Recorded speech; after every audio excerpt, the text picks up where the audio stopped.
Hi friends, welcome back to my channel Nirmala official.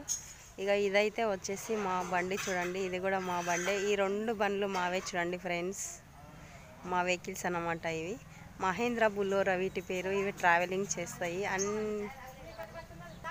రాజు, మీరు ఏమేమి load తీసుకొస్తారో చెప్పు ఒకసారి. మామిడి పండ్లు తీసుకెళ్తాం, కూరగాయలు తీసుకెళ్తాం, అన్ని విధాలుగా ఏమున్నా మేము మా ట్రాన్స్పోర్ట్లో నడిపిస్తున్నాం. ట్రాన్స్పోర్ట్ మాల్ ఏది ఉన్నా కూడా వీళ్ళు ఈ రెండు వెహికల్స్ అలా తీసుకొని పోతారు. మీకు కూడా ఏమైనా ట్రాన్స్పోర్ట్ మాల్ ఉంటే మాకు కామెంట్ బాక్స్లో కామెంట్ అయితే చేయండి ఫ్రెండ్స్. మా దగ్గర అయితే ఈ రెండు బండ్లు అవైలబుల్గా ఉంటాయి. ఎనీ టైం ఎప్పుడైనా, రాత్రి పగలు అనకుండా. ఇవి వచ్చేసి మావే చూడండి ఫ్రెండ్స్. మా వీడియో మీకు నచ్చినట్లయితే లైక్, షేర్, సబ్స్క్రైబ్ చేసుకోండి. బాయ్. మరి ఇక గుడ్ మార్నింగ్ వీడియో అయితే ఈరోజు ఇలా స్టార్ట్ అయింది చూడండి ఫ్రెండ్స్. ఇక మా బండ్లతో మీకైతే ఇక ఇది వచ్చేసి మా సార్ అన్నమాట చూడండి. బాయ్ మరి.